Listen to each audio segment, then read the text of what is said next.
Marjorie Angelvin, bonjour. Heureuse Bonjour. de vous retrouver par ce beau soleil. On se retrouve donc pour aborder d'autres points, et notamment celui des traditions. On se rend compte qu'à Clarensac, les traditions sont très présentes. Comment vous l'expliquez et quel est le rôle du maire d'après vous pour les maintenir? La tradition, c'est avant tout une histoire d'histoire, justement. La tradition, c'est la transmission de la culture dans une commune, peu importe qu'elle soit gardoise d'ailleurs ou du nord de la France. Donc, je suis convaincue que nos traditions trouveront leur salut et leur sauvegarde dans la pédagogie. Effectivement, les traditions taurines notamment sont très présentes à Clarensac. Une fête votive empreinte de beaucoup d'émotions, de relations, d'échanges très attendus. C'est la fin de l'été, hein. Les gens se rencontrent à ce moment-là. Les taureaux sortent dans la rue, les Clarensacois et d'autres villageois d'ailleurs nous rejoignent et c'est le moment de faire la fête. Mais n'oublions pas que les traditions ne sont pas que des festivités. Elles sont avant tout ce moment de culture que l'on se transmet. Alors pour répondre précisément à votre question, le rôle du maire d'une commune est de s'assurer que tout ceci se passe dans de bonnes conditions de sécurité. On ne fait pas la fête à Clarensac, et encore une fois, partout ailleurs, on ne fait pas la fête à Clarensac aujourd'hui de la même manière que ce qu'on pouvait la faire il y a 20 ans, il y a 30 ans ou il y a 50 ans en arrière. Donc le rôle du maire est aujourd'hui de faire en sorte que tout se passe dans de bonnes conditions, d'écarter le plus loin possible toutes celles et ceux qui viennent avec de mauvaises intentions dans nos fêtes votives, et faire en sorte que celles et ceux qui viennent s'amuser et découvrir un vrai patrimoine puissent le retrouver et s'y amuser. Merci. Vous avez, je crois, également organisé pour les plus jeunes Clarensacois une journée dédiée justement à cette passation de tradition. Vous pouvez nous en dire plus? Oui, Comment bien ça sûr. se déroule? C'est effectivement ce que je vous explique. C'est une histoire de pédagogie. Cette journée s'est faite en partenariat avec la Fédération française de la course camarguaise, qui a mis à disposition un animateur, un certain nombre d'ateliers dans nos arènes, qui est venu à la rencontre de nos enfants clarensacois, les enfants des écoles, et qui est venu donc expliquer ce qu'était la course camarguaise. Voilà, donc c'était quelque chose d'inédit dans Clarensac, ça ne s'était jamais fait, et les enfants ont beaucoup apprécié, puisqu'ils sont rentrés le soir avec beaucoup d'explications pour leurs parents. On rassurait aussi leurs parents qui pouvaient être inquiets sur nos traditions locales. Et puis on a pu retrouver ces mêmes enfants en famille le week-end qui suivait pendant la fête votive. Donc je trouve que c'est une bonne réussite, et il est donc important que l'on puisse expliquer toujours et encore nos traditions, mais ça marche pour plein de domaines. Merci. Clarensac compte plus d'une quarantaine d'associations. Comment s'organise au quotidien le monde associatif, s'il vous plaît? Il s'organise très bien et c'est une grande fierté. Clarensac compte une quarantaine d'associations, peut-être un petit peu plus. Effectivement, il est parfois difficile de faire accorder tout ce monde, puisque les week-ends se suivent et ne se ressemblent jamais à Clarensac. Je vous parlais des traditions taurines tout à l'heure. On peut passer au week-end suivant à du sport et au week-end d'après à une exposition de peinture. Tout ceci, bien évidemment, ne peut se faire qu'avec la participation, et je tiens vraiment à le saluer, des services municipaux, notamment des services techniques qui articulent tout ça et qui, d'un week-end à l'autre, changent l'aspect des salles, transportent du matériel, installent et viennent aider les dirigeants d'associations. Donc les choses se passent très très bien. Tout ça, ça se fait sous la baguette d'un chef d'orchestre, qui est mon adjoint en charge des traditions locales et des associations. Et ça se fait parce que Clarensac est un village avant tout solidaire, et qu'il a réussi ces 6 dernières années à travailler de concert et pas à marcher les uns sur les autres. Voilà. Donc c'est une grande fierté d'avoir pu me rendre compte que les associations venaient en aide les unes envers les autres et arrivaient même à monter des manifestations communes. C'est très très beau et ça donne vraiment envie de continuer. Merci pour ces précisions, mais une question se pose, comment s'articule l'ensemble de ces associations, puisqu'elles sont nombreuses, que Clarensac est un beau village, mais je présume qu'il faut des moyens, des endroits pour rassembler l'ensemble de ces personnes. Effectivement, on est un petit peu à l'étroit à Clarensac, puisque les associations ont évolué, ceci dit, les bâtiments, eux, très peu. Et donc, je vous exprimais lors d'un autre échange que peu de nos bâtiments étaient d'ailleurs en accessibilité, hein, et qu'il conviendra d'y travailler dessus et de mettre aux normes ces bâtiments pour que tout un chacun puisse y accéder. Mais aujourd'hui se pose un vrai problème à la fois de stockage pour tout le matériel de nos associations. Vous avez pu voir cela et là la caravane du comité d'animation, les grilles d'exposition de nos peintres, les barrières taurines. Effectivement, tout ça, c'est beaucoup de matériel qu'il convient de stocker.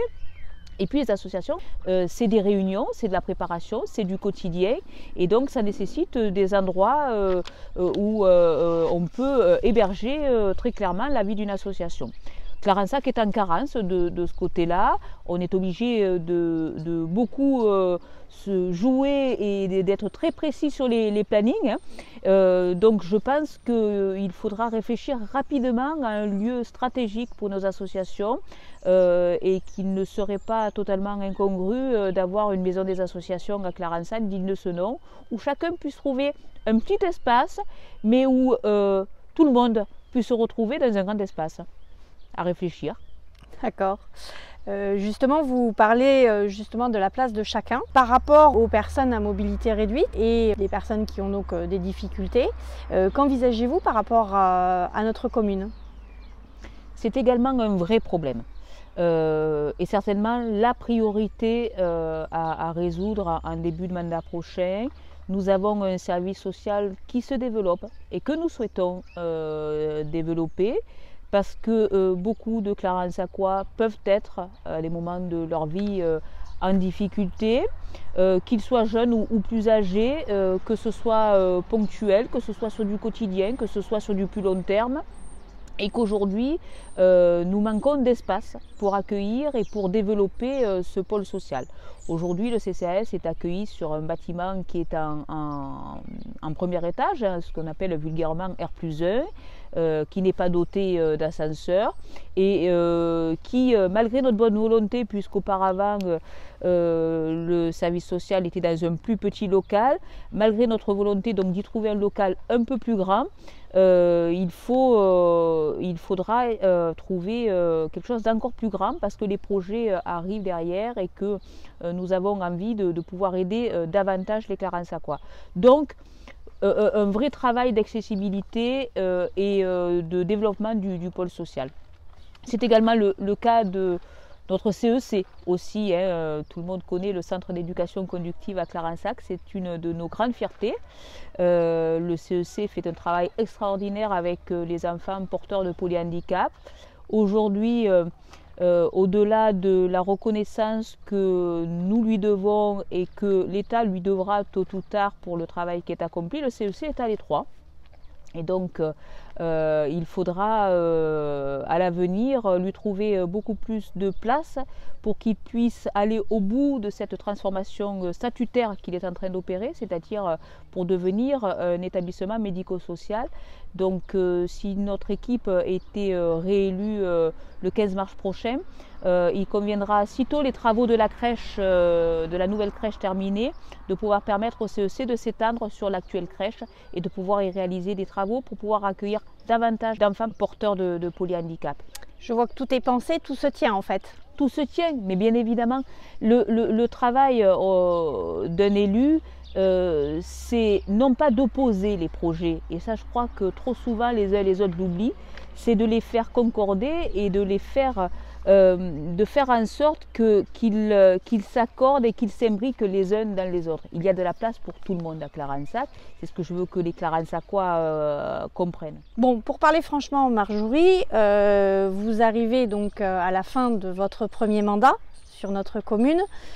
Très sincèrement et très honnêtement, quelles sont les insuffisances de votre mandat d'après vous? Je suis en campagne, madame. Hein. Est-ce que je vais reconnaître des défauts ou peut-être des imperfections? Oui, parce que j'ai toujours revendiqué une forme d'honnêteté, notamment l'honnêteté intellectuelle et la conscience. Donc, je vous dirais tout n'est pas magique. Hein. Je ne vais pas vous dire que tout est parfait. Il y a beaucoup d'efforts à faire à Clarensac et notamment sur un reproche qui m'est fait et que je dois entendre, c'est peut-être le manque de communication. Aujourd'hui, les Clarensacois ont peut-être eu l'impression qu'il ne se passait rien, ou en tout cas que les choses leur échappaient, qu'elles ne leur étaient pas assez expliquées. Donc il faudra vraiment faire un effort de communication.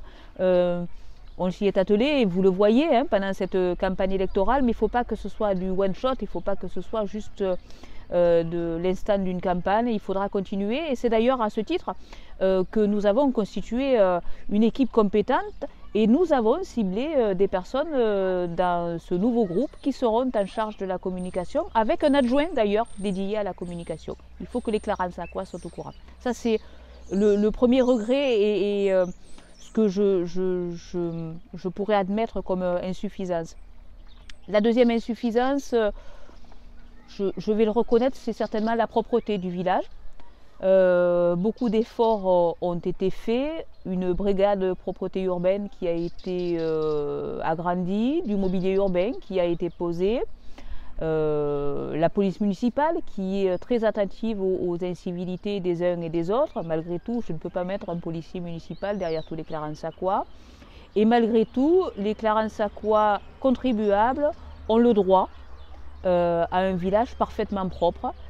Aujourd'hui, ce n'est pas parfait. Et donc, il faudra faire un effort sur le bourg-centre, c'est important, mais dans tous les quartiers de Clarensac, parce que l'on habite le centre du village ou qu'on habite l'extrémité sud ou nord de Clarensac, on a droit à la même propreté.